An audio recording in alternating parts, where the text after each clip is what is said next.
So into our introduction, what are we going to be looking at? First things first, what is data analysis? Let's try to understand the concept of data analysis.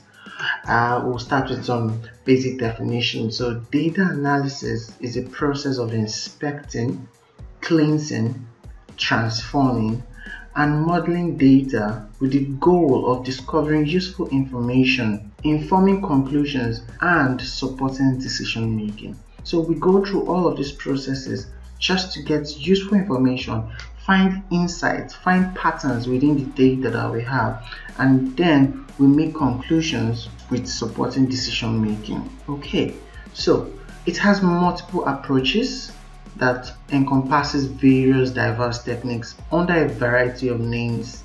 You hear some people call it business analytics, you hear some people say business intelligence, you hear some people say data intelligence, data engineering, data science.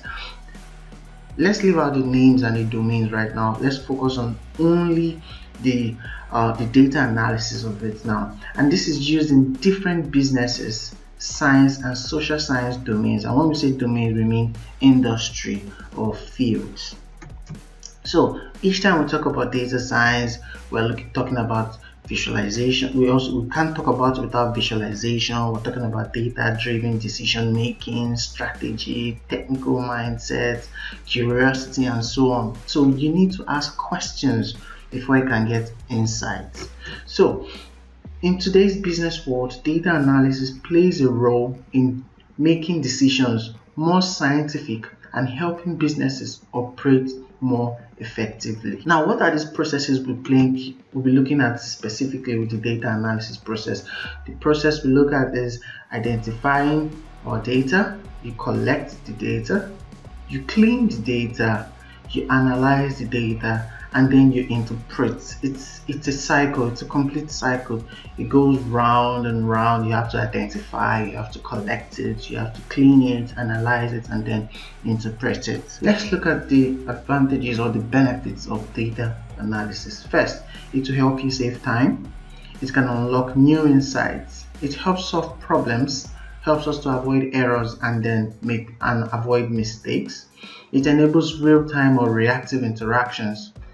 It gives us this data-driven marketing campaigns, which becomes more useful. So because of the data that we have, we know the kind of campaigns we want to make. This is based on the data we've gotten, so which makes it data-driven.